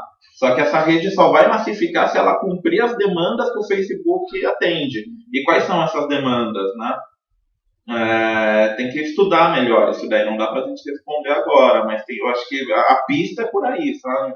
Você dá uma olhada como as redes sociais estão encapsulando o debate político, né? E como isso é prejudicial para o senso comum, que é a maioria da população, né? E quando eu falo senso comum, não é me colocando num pedestal, eu sou melhor, eles são piores. Para mim, assim, o senso comum é o pessoal que não tem experiência de organização coletiva, que não seja o seu trabalho ou coisas que ele é obrigado a fazer, né? Experiências democráticas de organização coletiva, onde ele vai ter uma formação política mais, né, para além do que chega nele pelos meios de comunicação, né? Então, quando eu falo senso comum é isso, né? O pessoal que está indo na onda, assim, e não tem um período de reflexão, de teoria crítica ou de debate, né? Colocar a ideia dele com a do outro, saber ceder, saber ouvir mais o do outro, né? A gente foi educado a não ter crítica, né? A sociedade brasileira está cada vez mais caminhando para isso, para formar um bando de gente fechada nas suas bolhas com as suas verdades pré-estabelecidas e geralmente verdades que já vêm pautadas por meios de comunicação, novelas e tudo mais. Né? Patrícia? Bom, sobre a primeira pergunta, se a direita é maior, né, do que a esquerda, é basicamente isso. Se maior ou mais barulhento? Mais barulhento. Eu acho que, assim, essas manifestações que estão acontecendo, principalmente desde o ano passado, que elas incorporam o discurso de direita, elas são grandes, elas são barulhentas, mas eu concordo com o que ele está falando, elas também, os dados e as análises mostram que elas têm um segmento, elas têm um perfil de pessoas que estão lá, né? Uma grande maioria que recebem, não lembro direito, acho que é acima de 7 salários mínimos e tal, 70% das pessoas que estão lá estão nesse perfil. Então é um segmento social, né? Ela não representa uma grande pluralidade ali. E esse segmento social, ele incorpora discursos reacionários e de direita que tem a ver com a mídia e com os grandes interesses econômicos do país. Aí, nesse sentido, eu acho que você junta todas essas pessoas, você coloca esses discursos mastigados, né? Porque não é um projeto político de país que se coloca, é a ausência até de um projeto, né? Porque você fala, fora Dilma, fora corrupção, beleza, e aí, mas quem que entra no lugar? Aí ninguém sabe responder isso, né? Porque se tiver o impeachment, quem que vai assumir a presidência, né? Aí eles falam Moro não é uma possibilidade, então é uma ausência de projeto político mesmo. Só que os discursos são mastigados, esses discursos reacionários, e por isso eu acho que a adesão e a facilidade de unificar, aglomerar essas pessoas, né? Acho que é mais ou menos por aí. Por outro lado, acho que na esquerda brasileira também você tem uma fragmentação muito grande, por isso que dificulta, né? Porque você tem pequenos partidos, você tem muitos movimentos sociais, você tem uma classe o sindicalismo, né? O sindicalismo também está fragmentado, você tem a CUT, que é a maior central e tal, mas aí você tem também outras frentes menores já, mais de oposição ao governo, e aí essas pessoas ficam fragmentadas, né, na esquerda, e aí está um problema também, porque na direita, quando você coloca uma camiseta da CBF e fala, vamos todo mundo na rua gritar contra a corrupção, beleza, todo mundo topa. Mas aí na esquerda, quando você coloca em questão todas as disputas políticas, a questão de partido, você também vê uma ausência de projeto que unifique, né? E por isso talvez também manifestações menos numerosas. Mas acho que é mais ou menos isso. Sobre a questão que o Nexo colocou de se o brasileiro não quer mais informação, ele quer procurar uma opinião que reforce já o que você acredita, eu concordo com isso, mas eu acho que isso tem a ver também com o fato da ausência, né, de possibilidades. Porque se você tem uma grande mídia, que ainda é um grande monopólio da informação, em que você coloca 70% dos meios de comunicação na mão de 7 famílias, você não tem diversidade, você não tem possibilidade, você não tem saída. Então, ou você se encaixa naquele discurso hegemônico, ou você vai ter a sorte de encontrar e procurar os outros meios de comunicação que ainda são muito pequenos e ínfimos, assim, eles são muito, assim, pequenos mesmo em relação ao que é a grande mídia. Eles não conseguem chegar perto de uma disputa minimamente justa. E aí, nisso, você acaba tendo que ou buscar uma posição numa carta capital, num dessas mídias já de médio porte alternativas, ou você se identifica com o discurso hegemônico e fica alienado a ele. Você não tem muita opção. Então, acho que é por isso, assim, pela falta de democracia também na mídia, que as pessoas não conseguem se informar e apenas se posicionar. Acho que é mais ou menos por aí. Mas mesmo em termos de rede social, você consegue falar com isso a Veja, a Folha, ou até mesmo de mídia independente, que tem mais pessoas maiores. Eu acho que mesmo essa polaridade acaba se crescendo. Eu acho que por mais que você tenha no Facebook, nas redes sociais, uma possibilidade de você ampliar os seus horizontes, isso por si só não se basta, né? Porque geralmente você vai ver uma pessoa que busca por uma mídia independente, que se noticia sempre por esses portais, está buscando isso, ela já tem uma formação crítica ou em movimentos sociais, ou na escola, ou dentro de casa e tal. A maioria das pessoas ainda estão formadas pelo pensamento, dos pensamentos hegemônicos das grandes mídias, da Veja ainda é a revista mais lida, a Globo ainda é a emissora mais assistida, então ainda é difícil, mesmo você tendo a possibilidade dentro do Facebook, ainda é difícil, por si só ela não adianta, entende? O cara pode ir lá ver, ele vai acessar, ele vai ver uma matéria da Vai da Pé que vai trazer uma perspectiva diferente, mas se ele não tem outras formas de engajar o pensamento dele, ele vai falar, isso aqui é de comunista, isso aqui é de petista, vai para Cuba e vai escrever uma mensagem de ódio ali. Mais ou menos isso. Muito bem, nós chegamos ao nosso final do segundo evento da semana. Antes da gente encerrar, a gente vai abrir para perguntas e respostas express, porque a gente já está estourado de tempo, tá? Lembrando, antes de concluir também, que esse é o segundo evento da Semana Latino-Americana de Mídia Livre. Na sequência, daqui a pouco vai começar sobre um painel sobre migração e refúgio, cobertura, tá, da mídia livre nesses cenários, refúgio, enfim, toda essa situação das migrações. E na sexta-feira a gente tem uma oficina que vai ser dada no Parque Caucaia. A gente está organizando transporte, quem quiser com a gente, vai sair do tanto meio-dia gente vai ficar a tarde toda lá. A oficina começa às 3 da tarde, quem quiser pode vir direto também. Aí chegou a nossa oficineira, que também é editora da Presença do Chile, a Pia, e o Paulo vão dar essa oficina na sexta-feira. Tá? Então estão todos convidados já de antemão. A oficina é aberta, é gratuita, não custa nada, tá? E está sendo feita aí com as melhores intenções. E as piores intenções para o sistema. Então, vamos rapidinho, últimas perguntas, tinha mais 2, 3 pessoas que iam perguntar. Lembrando, perguntas rápidas, respostas express, tá? Terceira vai legal. Sexta-feira agora, depois de amanhã. Oi, boa tarde. Não, na verdade não era nem uma pergunta, mas era para aproveitar que a gente está falando com alguns estudantes, depois, eu sei, né, está sendo gravado e vai subir no YouTube, para poder, né, compartilhar. Então, o negócio é assim, se é um estudante, né, de jornalismo, né, ou de qualquer área que vai lá, como é que ele faz, se tem espaço aberto para estar colaborando com alguns meios, né, que são parte do treinamento, acho que é legal explicitar isso aí, né? Às vezes o pessoal simplesmente não sabe. Ótima pergunta. Mais perguntas? A primeira pergunta, como participar, se é aberto ou não. Estamos precisando aí de voluntários. Mas o que mais? Tinha mais gente que tinha levantado mão. Mais alguma última pergunta? Depois dessa a gente encerra. Mais ninguém, não é? A gente encerra com essas duas. Eu não sei se é uma pergunta ou é um comentário. Quando vocês vê Semana Latino-Americana de Mídia Livre e não vi uma palavra desse debate, parece que uma palavra que essa palavra é solidariedade, ela fica meio confusa para mim. Porque mídia livre, que eu entendo, a finalidade da mídia livre um dos alicerces da mídia livre é a educação, né?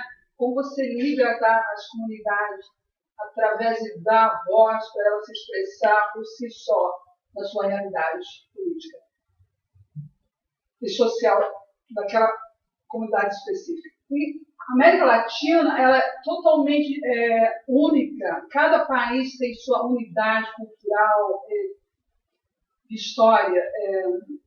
E quando se fala Brasil ainda, que é um país continental, cada estado tem sua realidade, e a gente teve diferentes fases de colonização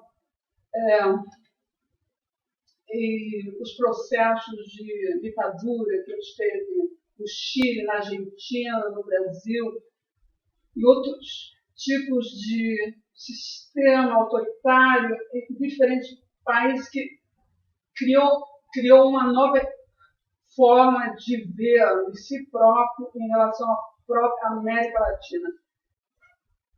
Quando se fala em mídia livre, não falar na necessidade de ser auto-educar, de autocriticar. Acho que o Takahashi começou falando sobre isso, né?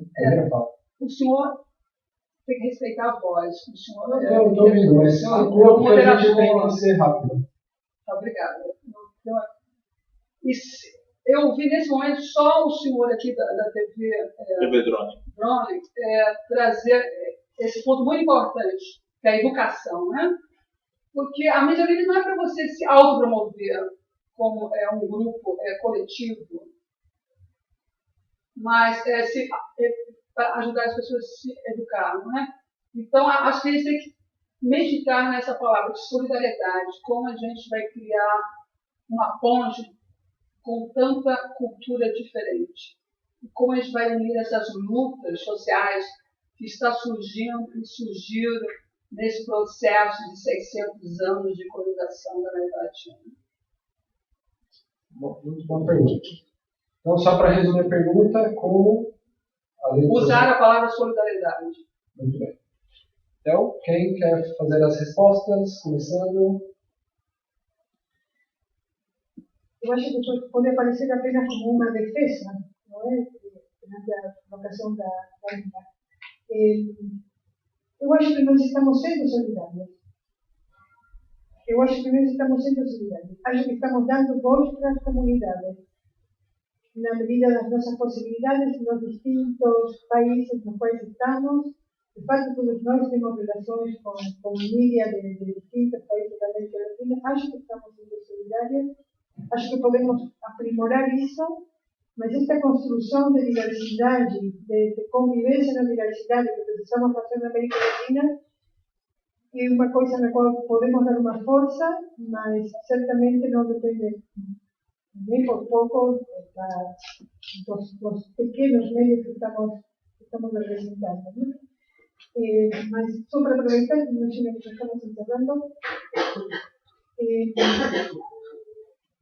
Acredito, hoje não temos sido muitos, mas eu acho que ainda que não conseguimos chegar tão longe quanto gostaríamos, uma coisa que nos diferencia da mídia tradicional é que eles consideram as pessoas para as quais produzem a informação espécies de receptores passivos, coisa que nós não consideramos. Consideramos as pessoas que recebem a informação pessoas com uma consciência ativa, com uma possibilidade de receber o que percebem, de receber aquilo que estamos dando para eles e fazer alguma coisa com isso.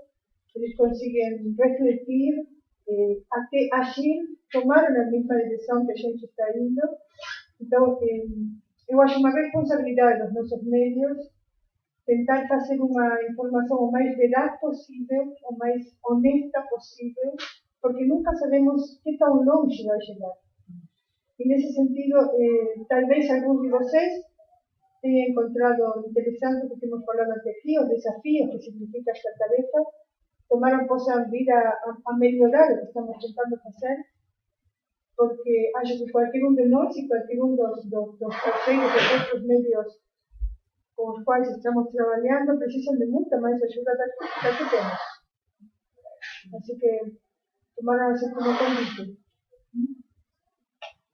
Que mais? Acho que é importante a solidariedade entre os veículos de comunicação independente, alternativos, e principalmente com aquilo que se busca retratar, né? Acho que a mídia livre, para mim e para a Vai da Pé, a gente tem um entendimento como coletivo de militância também, não é só uma produção de conteúdo, é uma militância.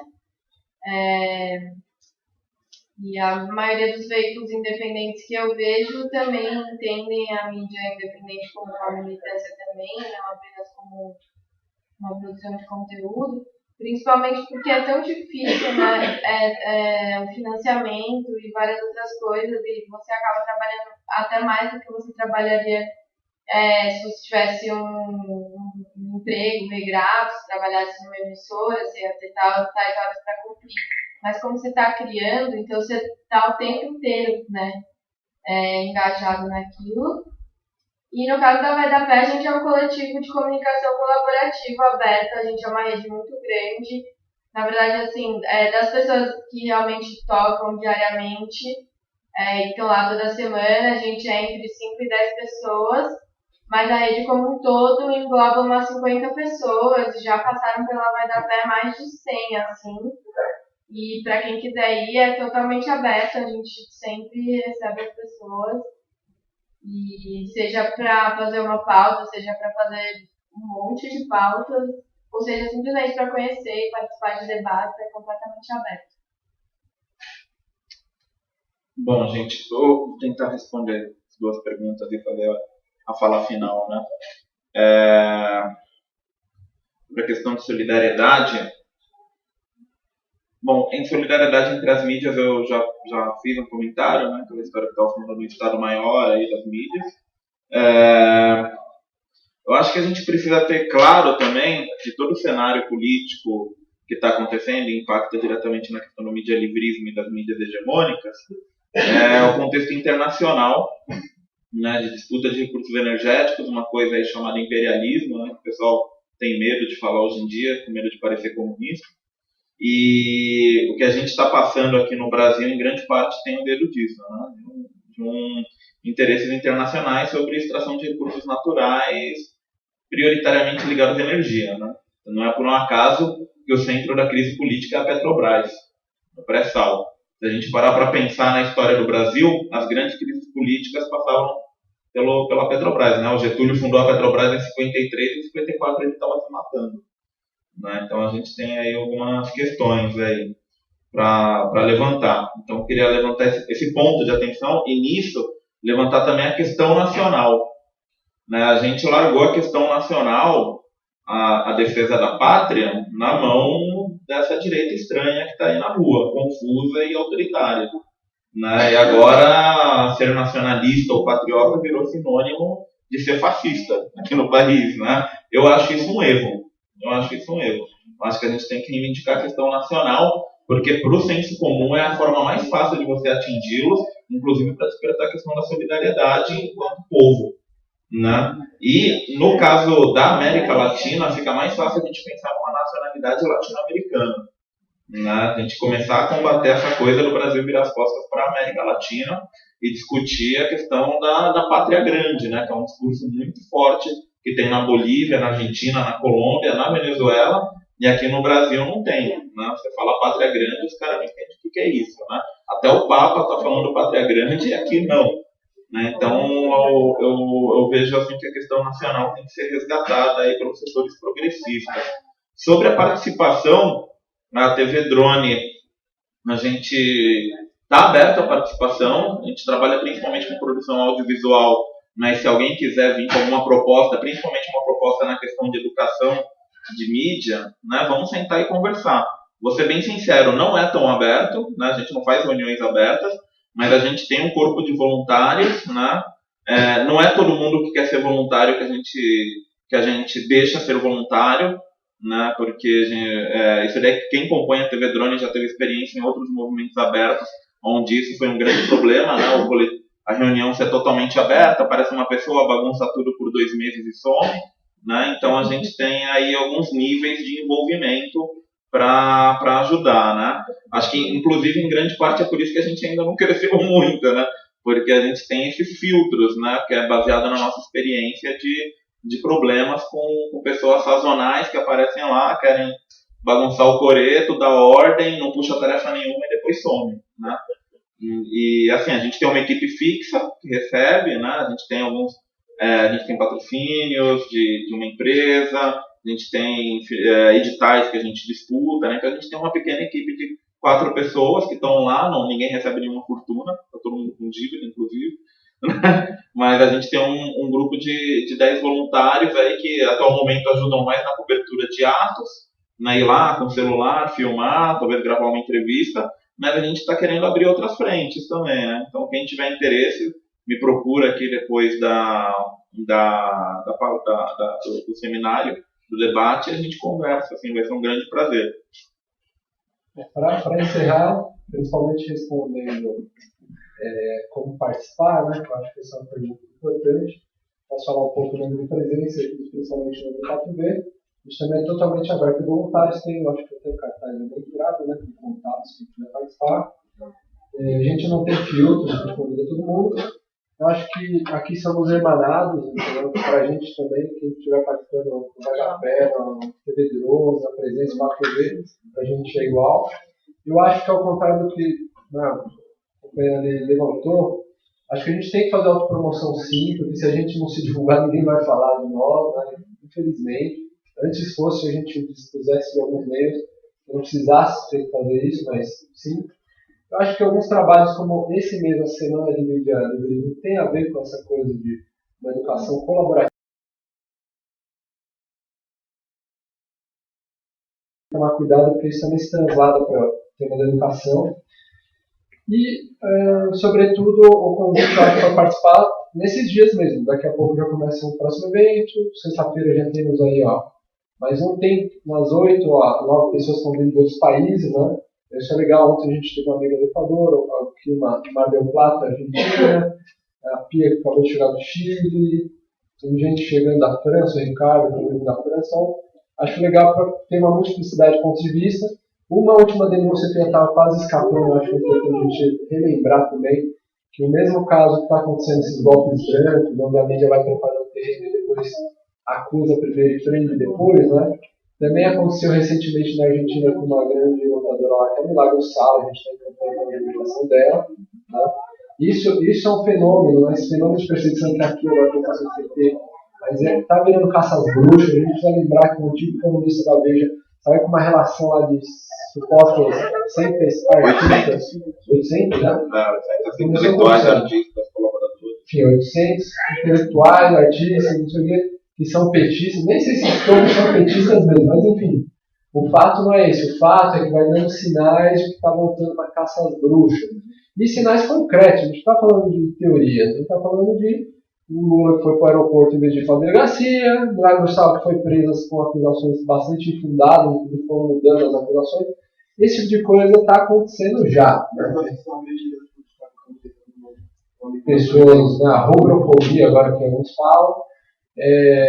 A gente tem aí 2 presidentes que já saíram convocando reunião de emergência quando existe um plano Conda e operação. São coisas gritantes, muito graves. Para um presidente estar chamando, publicamente falando sobre isso, eles que têm informação privilegiada e tratam de evitar chegar nesse nível, é porque a coisa está feia mesmo, né, no sentido de que tem um plano aí em marcha para criminalizar geral, perseguir politicamente. Isso já está acontecendo. Então, mais que nunca, a hora de unir força para derrubar esses últimos muros, né, essas últimas trincheiras. Se o Takahari quiser concluir, fica à vontade. Tá? Aí a gente já acaba. Gente, esqueci de dar um aviso importantíssimo, inclusive. Para fazer frente a toda essa restauração conservadora na América Latina, que busca tirar os recursos naturais aqui, né, em favor de um projeto externo ao continente, a gente está vendo aí várias frentes se mobilizando, né? E amanhã a gente vai ter uma mobilização da Frente Povo Sem Medo, não sei se todo mundo conhece, né, que é uma frente de movimentos sociais liderada pelo MTST, e eles convocaram esse ato para quinta-feira agora, vai ser no Largo da Batata, às 17 horas, e o objetivo é marchar até a sede da Globo, né? Então, fazer a denúncia da Globo como centro de agitação e propaganda do golpe. Então, está todo mundo aqui convidado, né? Quem se sentir convocado, melhor ainda, mas está todo mundo aqui convidado para engrossar o caldo, levar faixas e tal. Nós não sei se tem experiências, né? Acho que uma boa parte que tem experiências nos atos do MTST, são atos razoavelmente, né, bem organizados, disciplinados, não vai... A chance de dar quebra-pau é mínima, né? Então, estão esperando 50 mil pessoas para marchar até a Globo, né? O MTST mobiliza bastante gente. E aí a ideia é que tenha 50 mil pessoas para fazer a marcha até a Globo. E é isso, é mais uma batalha de muitas que vão vir ainda, né? Restauração conservadora está vindo com tudo, não vai ser só com 2, 3 marchas que a gente vai resolver essa situação. Vamos comer ainda muito capim aí, né? Mas estamos aí para a luta, gente. Então contamos com todo mundo. Amanhã aí, quem puder, né, se dividir aqui, né, vai ter o evento e tal. Quem puder aí, 17 horas. O evento é na sexta. Não é na sexta? Tá. Então amanhã às 17 horas, Largo da Batata, todos convidados. Obrigado. Isso, encerramos, daqui a pouco tem mais o pós-evento, vamos fazer uma pausa, tá? Que horas são agora? 7h30